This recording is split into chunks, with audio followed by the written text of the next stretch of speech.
Hey, welcome to the Star Wars Unlearned podcast. My name is Josiah Shuett, and I'm joined by Nathan Hawley. What we're doing is we're looking at Star Wars from the perspective of its creator. So we're turning off our fan brains and really just trying to uncover the story that Lucas is trying to tell. We're in the middle of our series on the Phantom Menace, where we explore the filmmaking, the history, the mythology, and everything else that Lucas and his team used to bring this first chapter of the Star Wars saga to life. So join us as we dive in and unlearn what we have learned about the Star Wars story.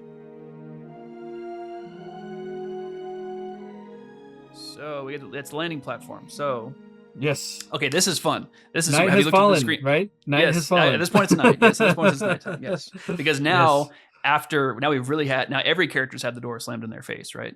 So before it was the sun was setting, and that's when Padme, that's when her life started to suck. And then well, not way before that, her life was awful. But her planet was invaded. Never mind. But it was that's when she kind of had her like ultimate failure as a character. It's like, okay, there's no way out. And then hope finally Qui-Gon, exactly, hope was lost. And then Qui-Gon and Obi-Wan and Anakin all get their hopes crushed in that last scene. So now everyone's sad, everyone's defeated. So now night has fallen. Now it's really bleak, really dark. But I love this. So this is have you seen the illustrated screenplay? Have you looked at this scene yet? No, I need to. Okay, so this I love this because this is such a funny random little scene here. Talk about something that they deleted for the final movie, and I totally understand why, but it was interesting. So I'll just read the screen direction here. So exterior Coruscant Senate landing platform night, like we said, finally. Qui-Gon, Obi-Wan, and Anakin stand on the landing platform outside the ship. R2 whistles a happy tune as he leans over the edge of the platform watching the traffic. Suddenly he leans over too far and falls overboard. After a moment, he reappears using his onboard jets to propel himself back onto the landing platform. The wind whips at Anakin as he listens to the Jedi.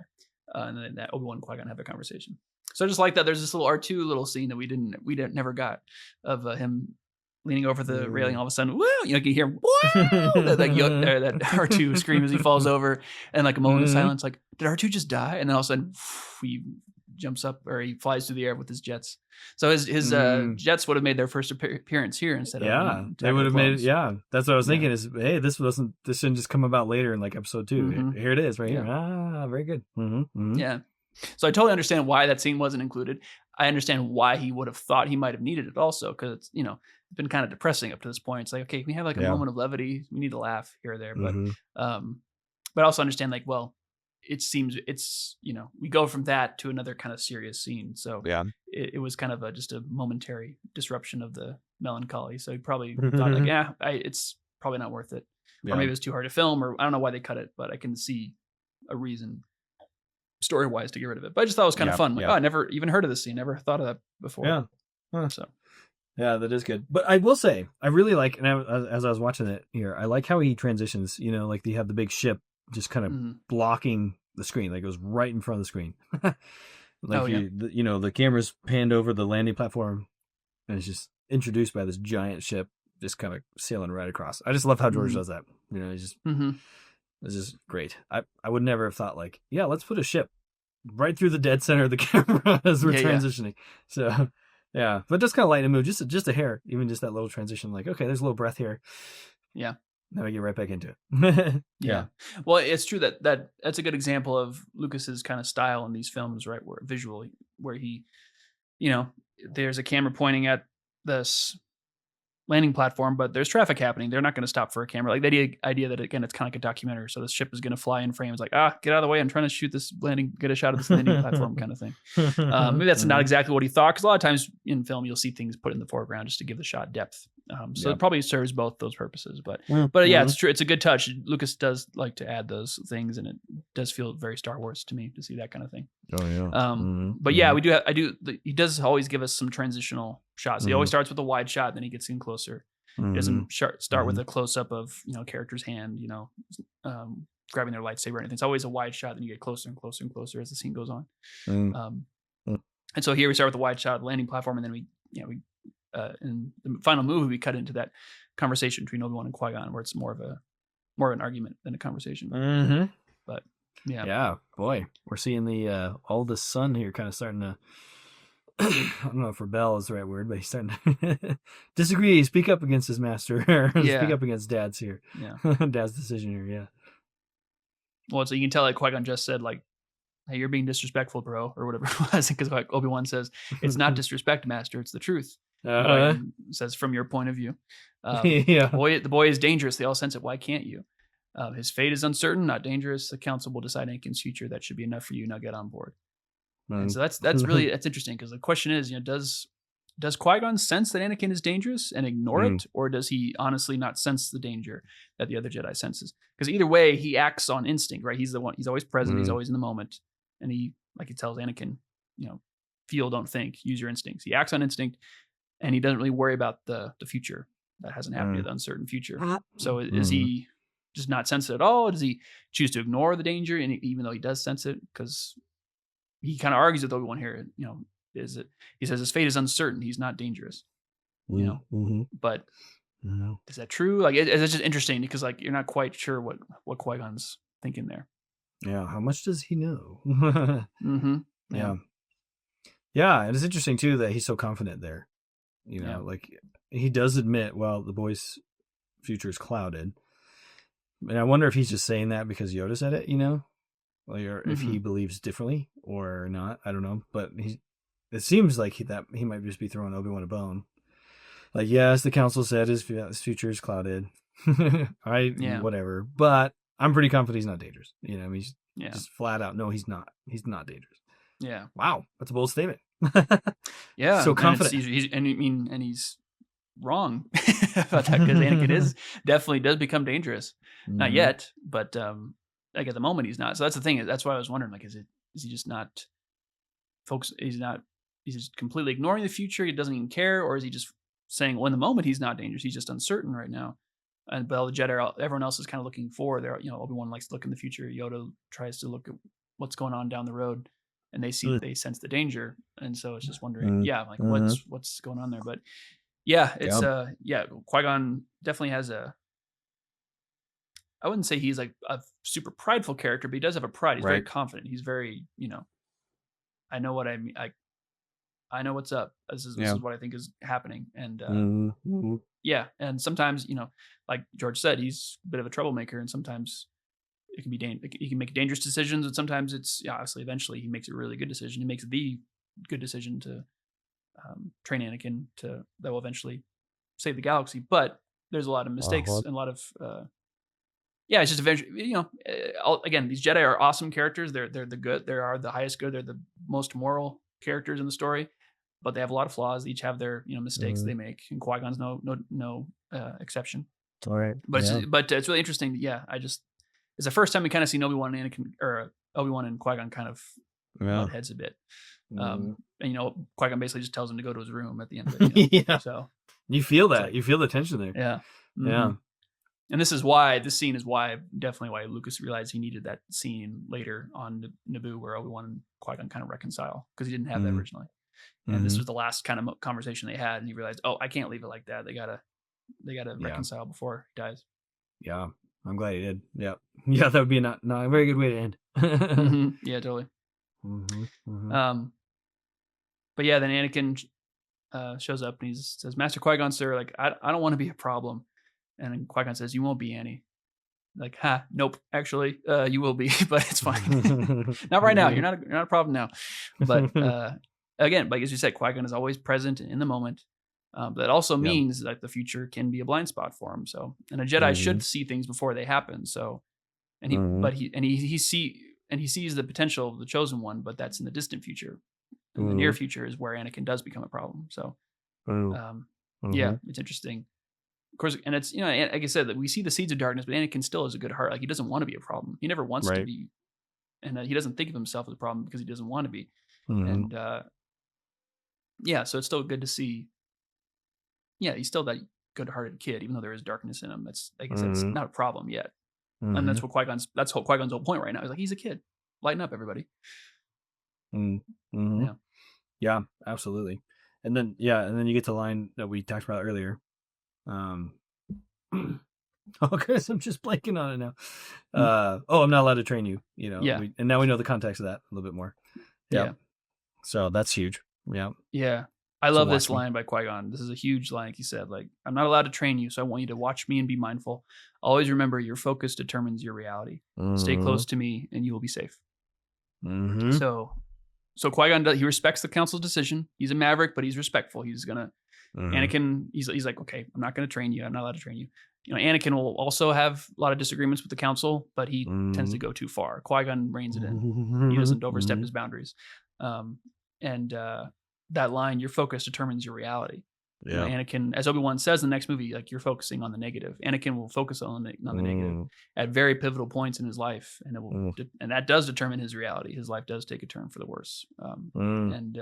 So it's again, this is also the last scene that Qui-Gon and Anakin really have to talk with each other, and it's Qui-Gon's last opportunity to kind of give him lessons. Like we don't. Like it's the last bit of teaching and wisdom that Qui-Gon can impart to him. He never gets to train him. He never gives him Jedi specific instruction, but he does give him like big picture lessons that unfortunately Anakin forgets. Mm-hmm. Yeah. Wow, that's so big. I mean, that line's powerful, right? Because there's a lot of truth in that line. I mean, just the way you think about things. If you're going to be negative about it, you're going to probably be experiencing a miserable time. Yeah. But if you're thankful and just grateful for what you have, boy, that'll change even some of the darkest things, So yeah, I've heard it said. I've heard it put this way: disposition is more important than position. That's cool. How you whatever your outlook is, how you you're in a bad situation. Okay, what are you gonna do about it? Are you just pitching a fit? Are you gonna complain about it? Or are you gonna try and see a way out of it? You're trying to look for the positive, trying to work your way to a better spot. And it doesn't really matter if you're, or you could be in a great spot. Your life could be great, but if you're not content, if you're always looking for the greener grass on the other side, then who cares if you've got all this, if you're in this great spot. It's your attitude about it that's kind of ruining it. So yeah, I like that. It's a good piece of advice. Yeah, and that is what he's emphasizing more on, is just your attitude, right, versus necessarily like your outcome per se. You know what I mean? Like, 'cause I've always sort of interpreted that. Again, I haven't given it as much thought as I should. But my original thinking is, what Qui-Gon meant there was like, well, basically whatever you put your mind to, you'll do it. But it seems like it's more along the lines of like your attitude will change your circumstances, or at least the way you go through those circumstances. Is that kind of what's the meaning? It's probably a bit of both. I think it's what you're focused on is what you see. It's what there's an infinite amount of things that you can look at in your life. Like in my room, there's a million points of there's an infinite amount of things I could look at. I got movie posters. I got a trash can. I got you. I've got my phone over here. But it's like what I'm focused on. Whatever I focus on, that's going to end up determining what I do, or what this room then means to me. If I look at this room as a cage, if I look at this room as a place I need to escape, it's like, oh, this room's actually kind of run down. I wish I was in a better spot in life. I wish I could afford a nicer house, or whatever it is. That starts to change how I act. But also that it depends on what I look at, and if I'm looking at how can I improve I put up movie posters so it feels more like me, like it feels more homey, more comfortable. That's why I put the posters up there. That's why I put lights up. I'm focusing on positive, how to improve the situation, and that changes my attitude as well. So I think it's a bit of both. Like what you're focusing on, like if I want to focus on this problem to make it better, then the odds are I will. If I'm not even trying to solve the problem, then it's not going to happen. But if you focus on it, you can change it. You can change the reality.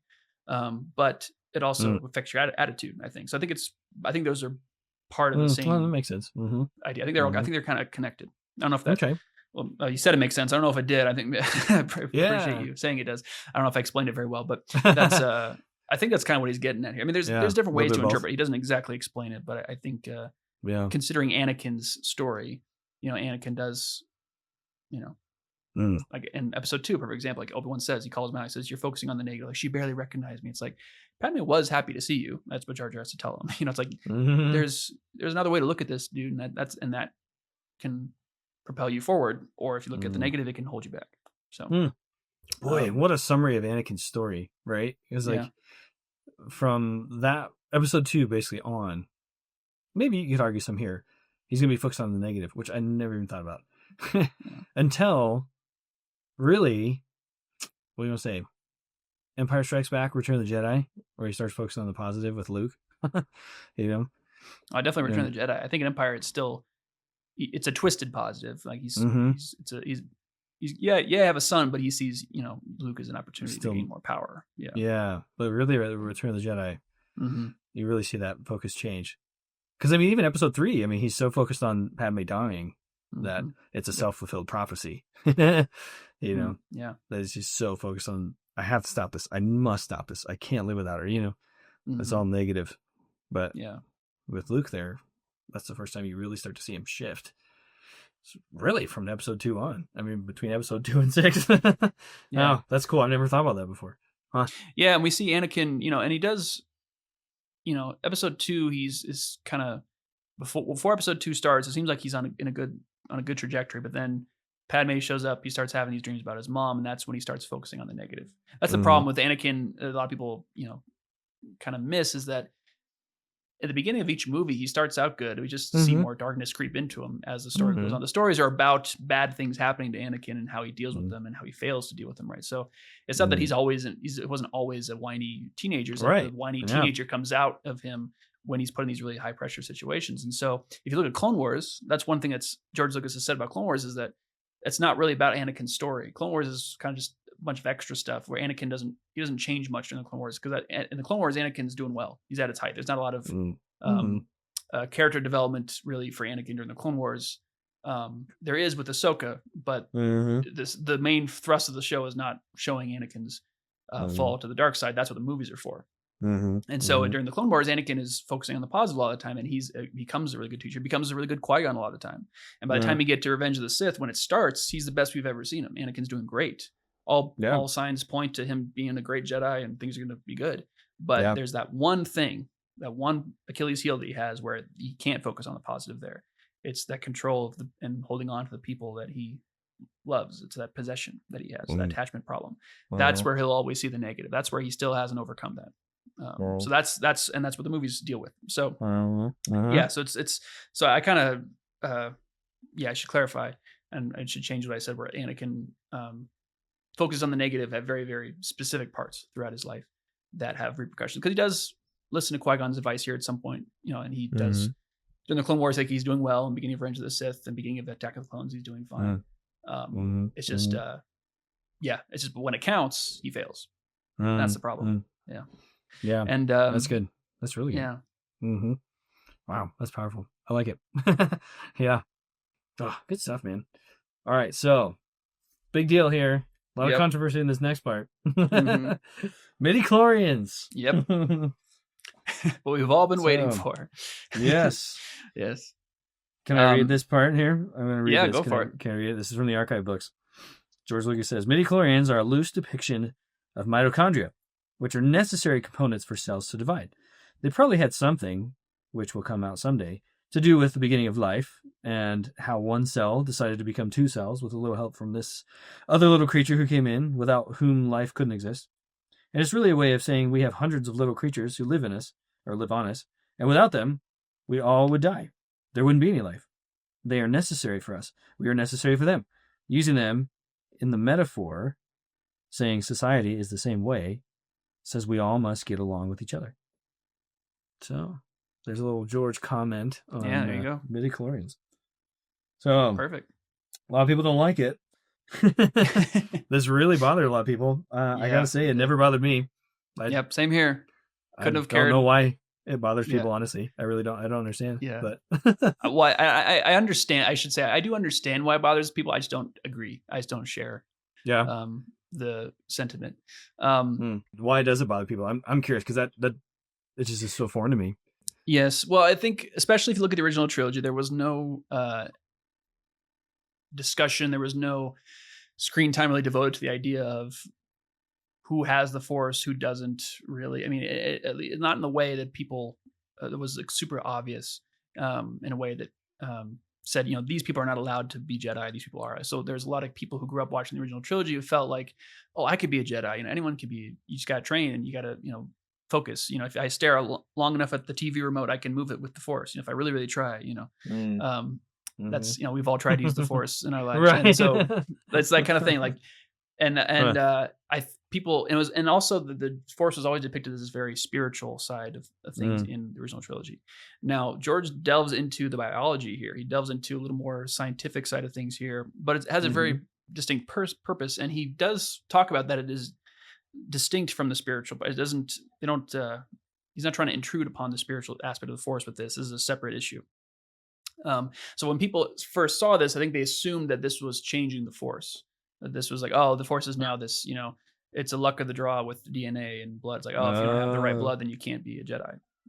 And so at least that's the complaints I've heard about the midichlorians. And they kind of it demystified it, made it less special, made it less magical. It felt less like a fairy tale. It felt less like a fun, whimsical story. And now it's like, oh, now it's just like cold hard science and kind of boring. That was a lot of the accusations leveled with this movie. That was kind of boring. It's gotten too political in this case, too scientific, and it's cold. The life has been drained from it. Now, kind of like we talked about earlier, my argument is and always will be that you don't need to go outside of the movies to understand what George is saying here. I think he makes himself very clear. The stuff that's important to get is in the movie, and I think. I think it's unfortunate that he's had to explain many times about the midichlorians because everyone gets upset about it. But like he said in that passage, even though he talked about mitochondria, and I have some notes about that as well. Yeah. He basically lays out what he lays out in that quote you just read. I think this scene perfectly tells us what the midichlorians are and how they relate to the force. I am a little bit baffled that people don't.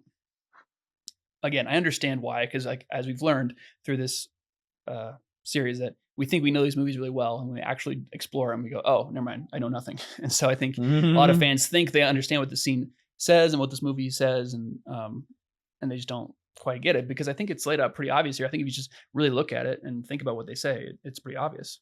Because Qui-Gon explains it, because Anakin asks the question that the audience has had since. Before the pod race is when we first heard of midichlorians, right? So what are midichlorians? Anakin asks that, and the audience is like, yes, please tell us. And so I think midichlorians are completely adequately explained here. Midichlorians are the conduit to the force. They are not the force. They're separate. So meaning that the cosmic force we've been talking about, it can communicate with the living force, which is all life. Everyone has the force. Everyone has midichlorians. So the force wasn't changed in Phantom Menace. The way we communicate with them was just explained, or the way we interact with the force was explained with these midichlorians.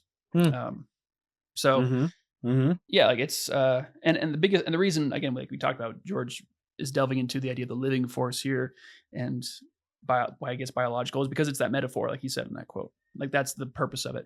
He wouldn't. I'm sure George has this whole map of how the force works and every single thing functions in it, but he won't dole it out into the movies, into the story, unless has a purpose. And so in this case, it's to be a metaphor, and to also kind of explain why Anakin is special. So let's see. I have some notes here. So you're saying midichlorians are more of like part of the living force. Oh boy, I gotta get my head wrapped around all this. Yeah, no, you're good. Go for it. Keep going. Maybe I'll learn more as you go.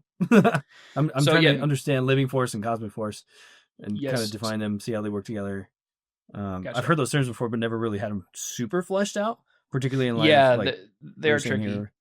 Yeah, and we'll definitely have to explore them a little bit. But yeah, so midichlorians are not part of the cosmic force. So if you think about the two sides of the force connected with two beings or creatures of some kind, living force is connected with the midichlorians. Cosmic force is connected with the wills. So the will's domain is the cosmic force, the midichlorians' domain is living force. So living force is the physical manifestation. Oh, hey. Hey, guys. What's up?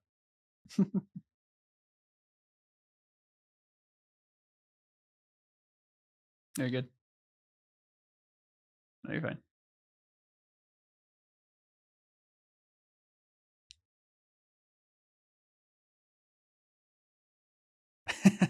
No, you're good. That's fine. Truly wonderful, the mind of a child is. Yeah, so no, you're good. So yeah, so the living force and the cosmic force. Another way of thinking about that is midichlorians and the wills. So Mm. the midichlorians are like mitochondria; they're living organisms inside of us. So they're living force. They're part of the living force.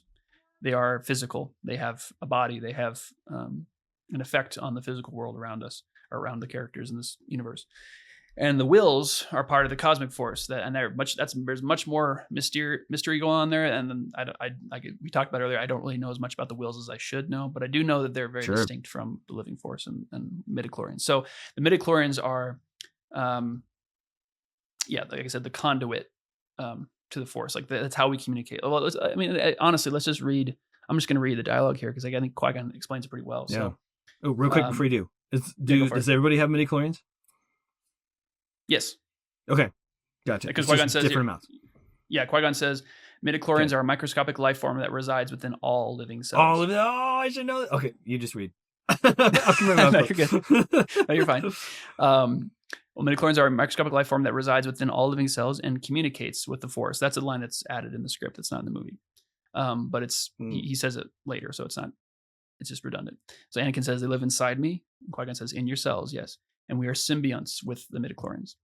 Anakin says symbionts, and Qui-Gon says, yes, life forms living together for mutual advantage. And there he just states the theme of the movie right there. Without the midichlorians, life could not exist, and we would have no knowledge of the Force. They continually speak to you, telling you the will of the Force. That's, again, the cosmic force of the wills. There it is. Of the Force. There it is. Okay. Yeah. Mm-hmm. So good night. Okay. Anakin says, and I like Anakin's there's a line that was not in the movie. They do? Qui-Gon says, very much like a kid. And Qui-Gon says, when you learn to quiet your mind, you will hear them speaking to you. And Anakin says, I don't understand. And Qui-Gon says, with time and training, Annie, you will.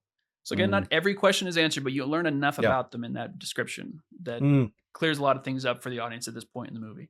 So the midichlorians are not the Force. They are just how we speak to the Force. They're in between. Okay. Boy, I'm learning all kinds of stuff too with time and training. So yeah, it's like the midichlorians are basically like the priests for the living things in the Force, the mediator, the go-between.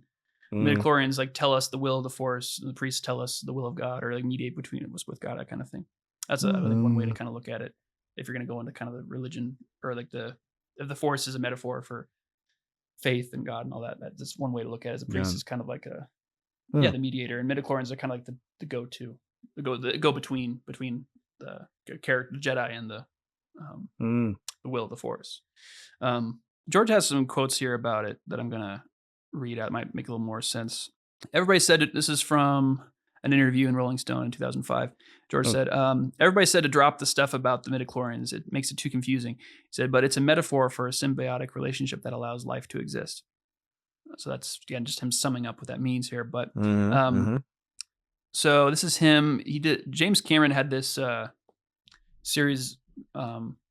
It's just called The Story of Science Fiction, and it was a series of videos about science fiction and like how it changed and how it's affected our culture and all that stuff since he did Avatar and Terminator and all that stuff. So he interviewed Steven Spielberg and all these other, and George Lucas and all these other filmmakers who did a lot of science fiction stuff. And so in his interview with George Lucas, George said these quotes here.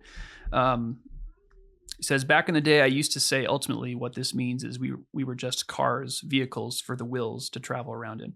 We're vessels for them, and the conduit is the midichlorians. The midichlorians are the ones that communicate with the wills. The wills, in a general sense, they are the Force. And this is where he talks about what you mentioned. Midichlorians are mitochondria. It is a combination of mitochondria and chlorophyll. Chlorophyll is the mitochondria of plant life. So if you take those two together, that's the source of all energy. You can't see the Force. It's a powerful thing, but you can't. It's a powerful thing, but you can't see it. So that's where it's kind of this cosmic force, where it's not physical, like Jar Jar is physical, and like that. They have midichlorians inside them, but the wills, the cosmic force, that's the unseen realm kind of aspect of the Force. And let's see. Wow, this is helpful. George says, but it's about symbiotic relationships. I think personally, one of the core values we should have in the world, and kids should be taught, is ecology, to understand that we are all connected. Forget the mystical, whatever. It's just very plain. We're all connected. What you do to somebody here, it affects somebody there, and there. It comes back to you. You have to understand that you have to understand that you're part of a very big picture. You're just one little part. you're a gear. You're just a little gear in this big picture. The thing that I liked about the whole idea was that, yes, we are ruled, and the conquerors of the universe are these little one-celled animals, but they depend on us. We depend on them. And the idea was the Force, we say it surrounds you. It controls us. We control it. It's a two-way street. And that's kind of like what Obi-Wan was saying in A New Hope, where it's like, you mean it controls your actions? Yes, partially, but it also obeys your commands. So that's Midi-chlorians, right? Like, it's a communication. It's a conversation almost going on between you and the Force. So he says, in this context, your genes are your destiny. It's biological. People say, oh, don't put biology in it. But we all have talent, and those of us that have talent know that we're different than other people. We know we can do things that other people can't do. Talk to any filmmaker, artist, or anything. You have this sense in your head of what works and what doesn't work. And sometimes you're wrong. It's not foolproof, but at the same time, it's something that's innate in your genetic code that makes you look at things in a particular way. And so there he's referencing Anakin's, specialness, right? Where it's he's got an aptitude, he's talented, he's strong in the Force, but he still needs to be trained. He's maybe better at, has a more and he has a knack for it, but people are better at painting, some people are better at singing, or better at whatever, at sports, whatever it is. But still means, but he says you can still be wrong, you can still make mistakes, you can still end up going to the dark side and ruining that gift you've been given. And this is the last one. I really like this one. This is from the archives, actually. Right, let's just look at that. Yeah. And this is from the prequel archives. Yeah. So that's why I split it into the personal Force, the personal living Force, and the cosmic Force. The living Force is the energy field created by our cells interacting and doing things while we are alive. When we die, we lose our persona and our energy is assimilated into the cosmic Force.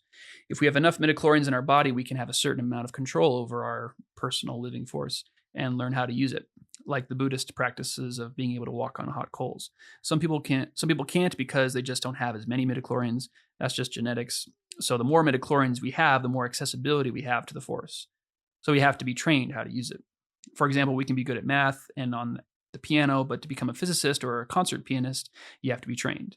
You have to be trained to use the Force, to use the genes that give you a talent that is different from everybody else. So you have to be found and fostered. If you have more than a certain number of midi-chlorians, you can become a Jedi. The Jedi will train you to connect to your personal living Force and then to connect to the cosmic Force. You don't have much power to control the cosmic Force, but you can make use of it. The Jedi, by nature of their genetics, have more midi-chlorians than most people, but there is no direct connection between our human world and the microscopic world.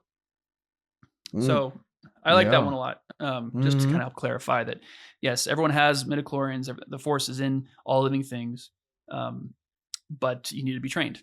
And you can, I guess, I like that example you said, like, you can be good at math, but in order to be a physicist, someone's got to teach you some stuff. You're not born knowing equations. You may like numbers. You may be good with them, but you're not that good. Everyone has midi-chlorians. Everyone can use the Force, but only certain people can get to a high level. There's always going to be people who are better at something than you. And that's just real life. So in that sense, it hasn't changed. The Force hasn't changed. It's just George is going more in midi-chlorians. He's just getting more into the details of, again, why is Anakin special and the metaphor of the movie. And just the kind of biology that's connected to the spirit. That's a part separate but connected to the spiritual part of the Force, which is what was explained to us in episode 4. Okay. So that's really good. I'm following along actually with you in the in the archive book. Oh yeah, cool. Okay, he's got a nice section about the wills. Should I read that one? You can if you want. Sure. Okay. Okay. George says, I was going to put more about the midi-chlorians and the wills after episode 1, but everyone freaked out and said we don't like this. It's terrible, so I didn't. Also, I had an investment in the whole thing financially, so I was forced to relent because I knew it was self-indulgent. But I was very keen to have it be in the movies. And if I had gone on to the last 3, it would have been explained there. The wills are a microscopic single-celled life form like amoeba, amoeba, fungi, or bacteria. There's something like 100,000 times more wills than there are midi-chlorians, and there's about 10,000 times more midi-chlorians than there are human cells. The only microscopic entities that can go into the human cells are the midi-chlorians. They are born in the cells. The midi-chlorians provide the energy for human cells to split and create life.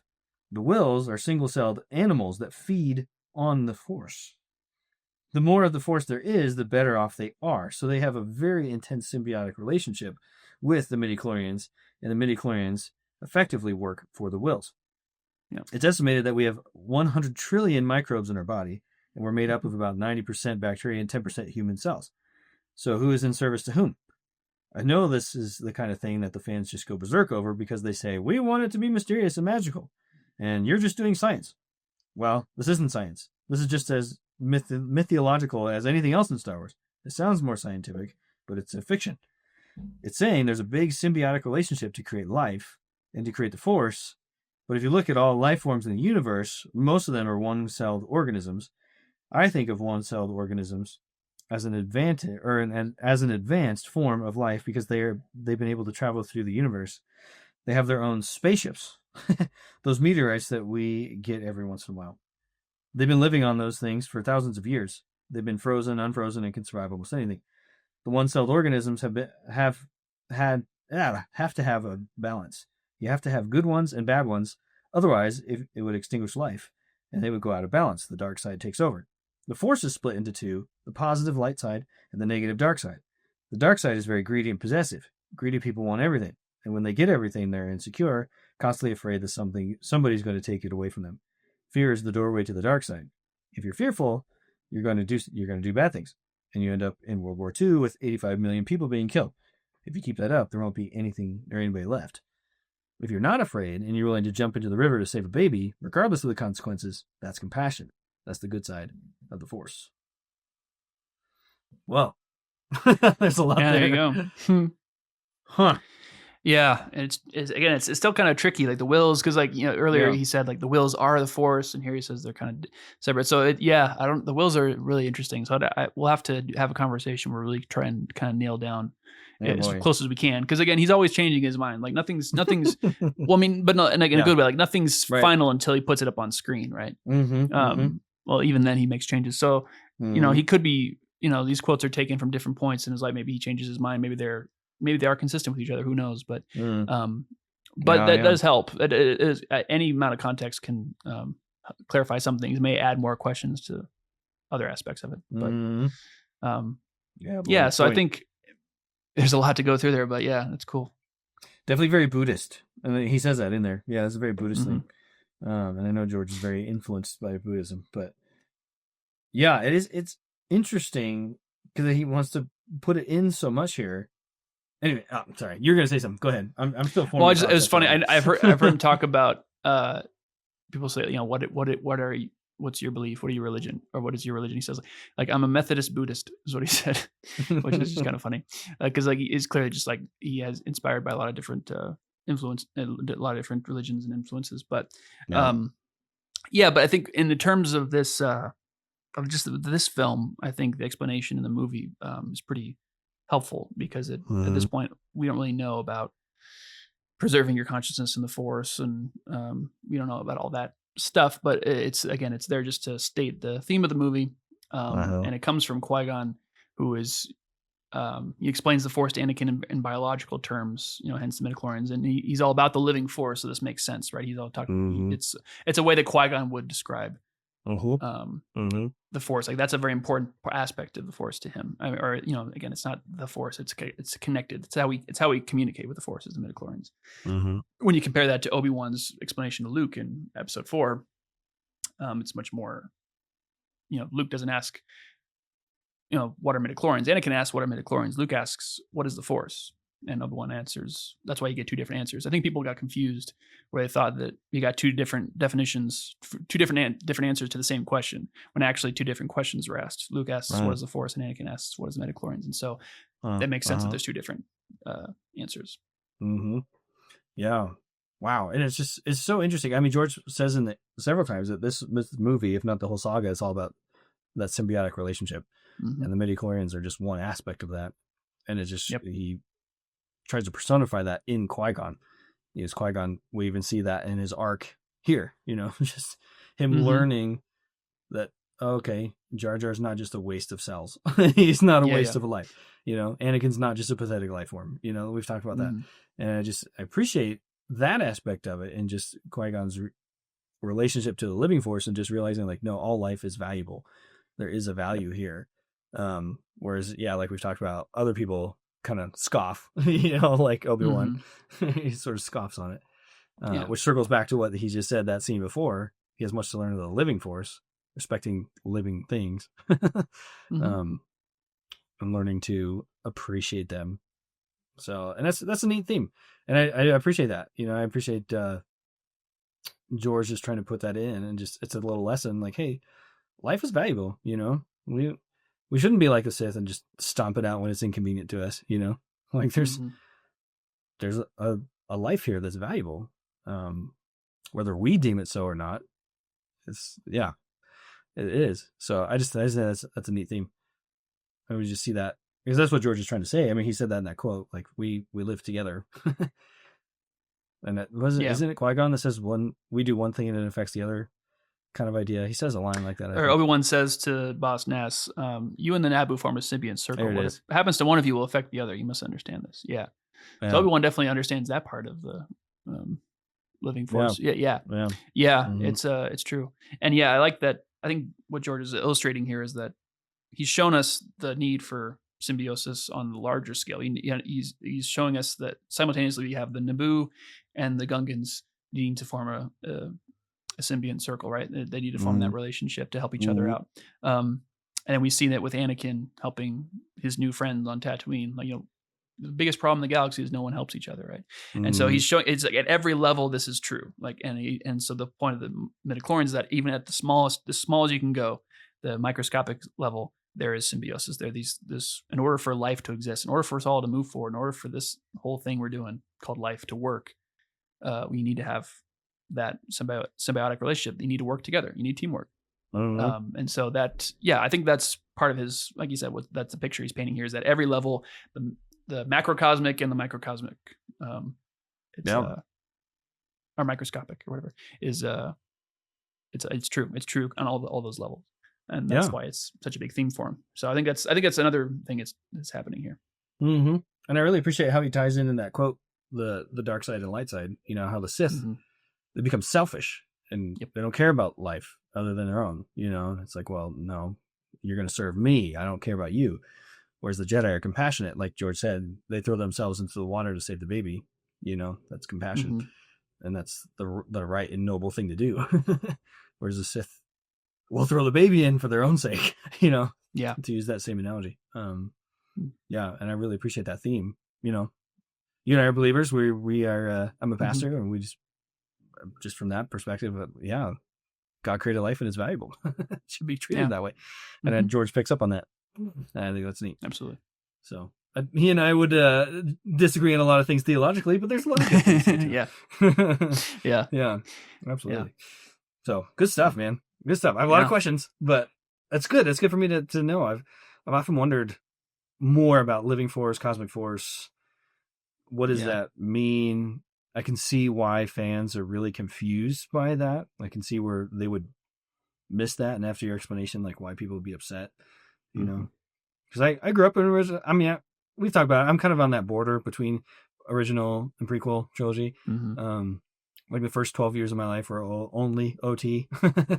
Boy, I just never thought that way though. I never thought like you can have the force and everybody has it. I don't know. That just for some reason it never clicked with me. Maybe I was just too young. Whereas like a real OT generation, when they were watching this, they were much older than I was, and I don't know. But I just never was bothered by the midi-chlorians and stuff. So it's neat to flesh it out though, and understand it better.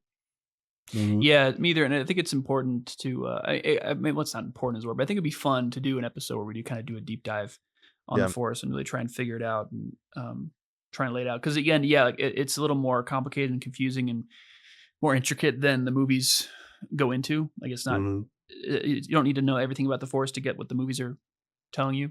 But I think it'd still be fun to kind of explore that, because it's not something that I know. I think it can only enhance your view of the movies if you understand what George is thinking when he talks about the force, the cosmic, the living, the midi-chlorians, the wills, and all that. So, and those might even be separate topics. It might just be one deep dive we have to do on midi-chlorians and one deep dive we have to do on the wills and living cosmic. Because I think the force might be too big of a topic to tackle at once. But we could just do a series on the force. But boy. But I think so. After going through the movies or going through the Clone Wars or in the midst of all that, we should definitely try and do a series on the Force, because at least I would love that. I would be interested in that, because I do think I need to know.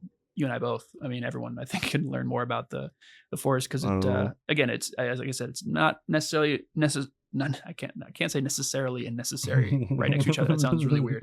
It's not absolutely necessary to understand the Force entirely to get the movies. Right. And what you need to know about the Force, the movie tells you right up all the way through Return of the Jedi. But as fans, and on top of that, in order to understand the movies better, and to look at them, and as we've been doing these deep dives, I think it would be helpful to be armed with that knowledge of what the Force is. So. Yeah, absolutely. So going back a little bit too, I also appreciate you pointing out how this is a parallel of Obi-Wan and Luke in Episode 4. That's cool. I think that was, I'm assuming, knowing George, that would be intentional, just from what little I'm learning. But yeah, it's kind of neat. What is the Force? What are midi-chlorians? See the father-son thing there, interacting with the Jedi.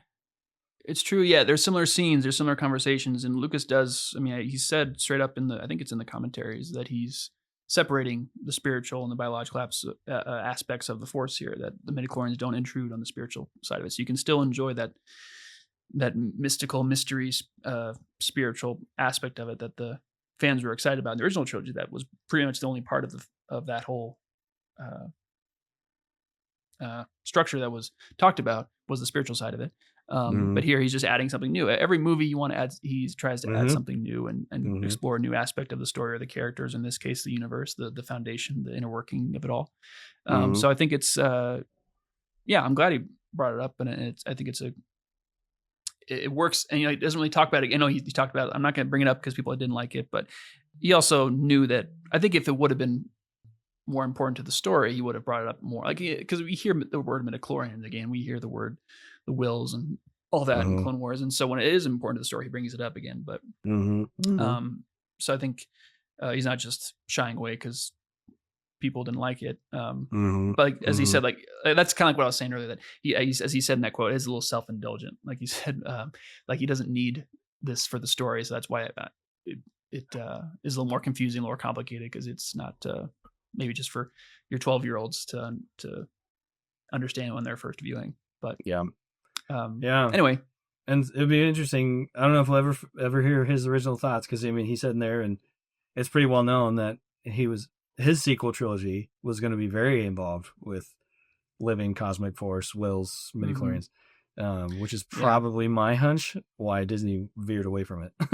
At least, it's true. It's not very marketable. Yeah, and who knows? Because like he also said, like Darth Maul was going to be the villain, and Darth Talon was going to be in there. It's so funny because there's all this speculation, like, what are George's sequels going to be? It's like, to me, seeing how he made the movies, seeing how big the changes he made, how big were the changes that he made during the process of the filmmaking. It's like, I almost guarantee you that what it ended up with the sequel trilogy would have bared very little resemblance to those initial notes that he talked about, because he changes his mind so much. He's always changing it, especially during the script phase, because he hadn't even written scripts for them yet. So it would have been, it probably would have had some of that in there, but it'd also be interesting to see how they've changed. Because everyone wants to compare what the sequels are now to what they could have been. It's like, well, we don't even know what they could have been. We know what his first ideas were, but Han Solo used to be a green-skinned alien with gills. So it's like the Star Wars tends to change a lot from page to screen. So, and even afterwards. Yes, it does. So who knows? Exactly. So who knows what we would have gotten? It's true. Yeah, but at least we got this. We got this, and these movies are solid, and we got to learn about midi-chlorians here, and I like that the scene ends with Anakin saying, "I don't understand," because that's George acknowledging that there's more to this than I'm telling you. Like, you're not supposed to get it. Like, we don't understand as an audience either. The Force isn't understood fully, really, not even really, kind of till the end of the saga, but not even then. There's still a lot of mystery, like we've been talking about.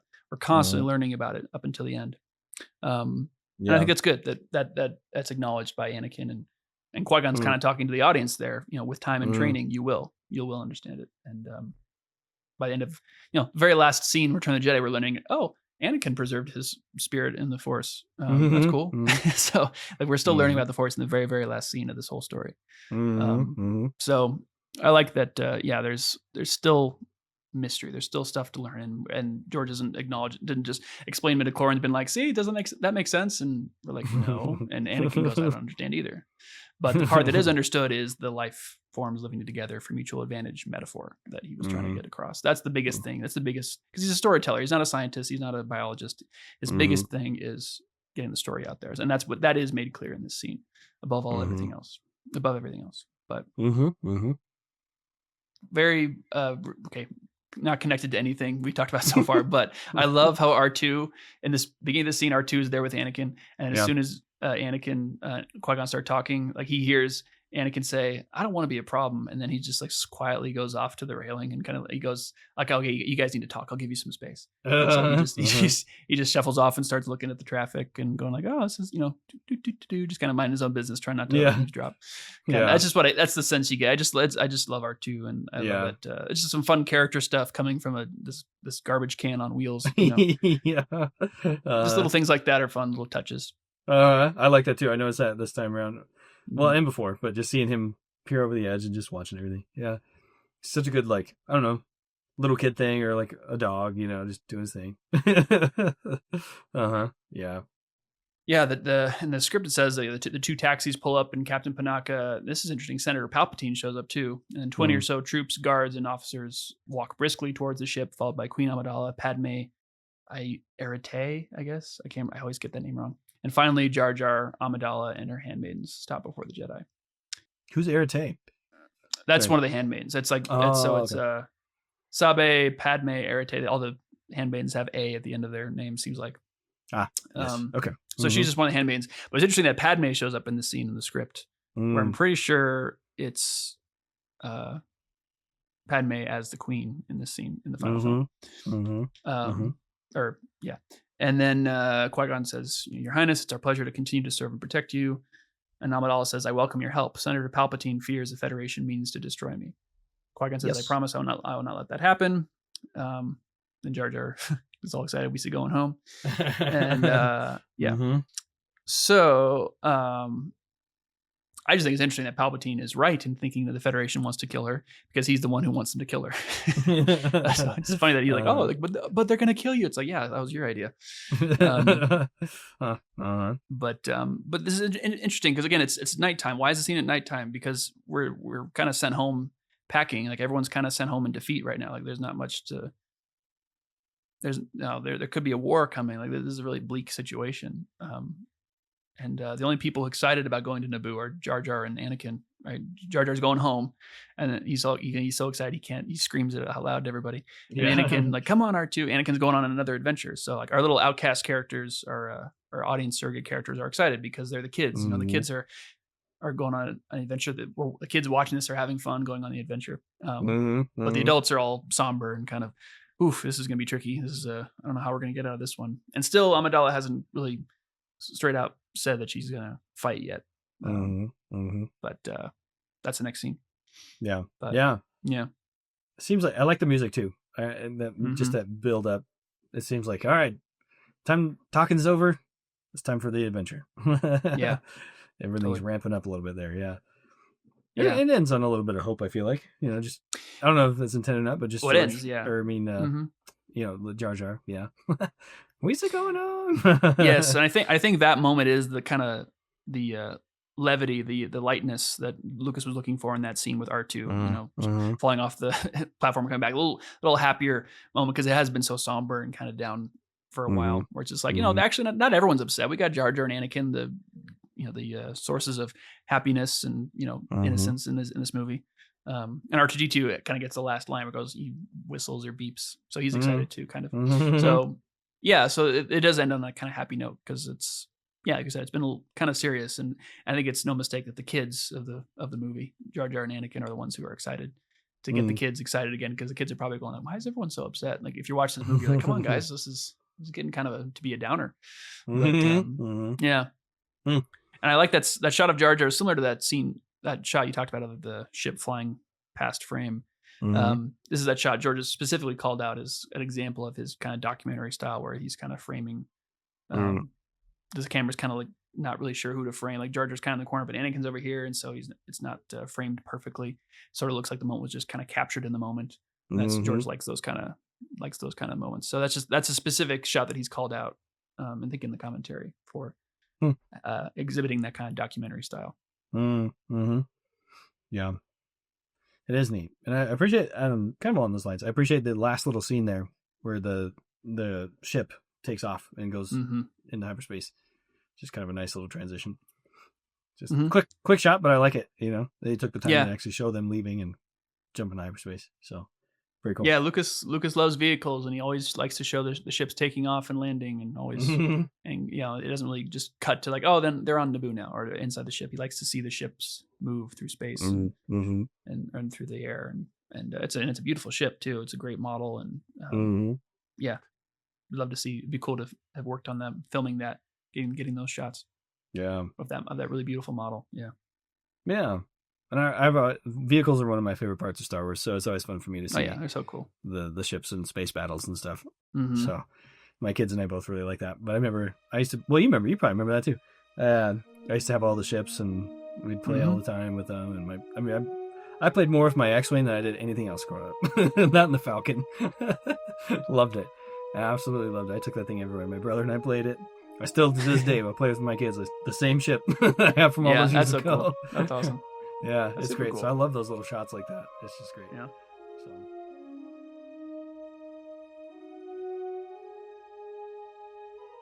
All right, that's it for this episode.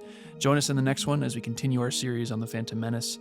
As always, thanks for listening, and on to the next one.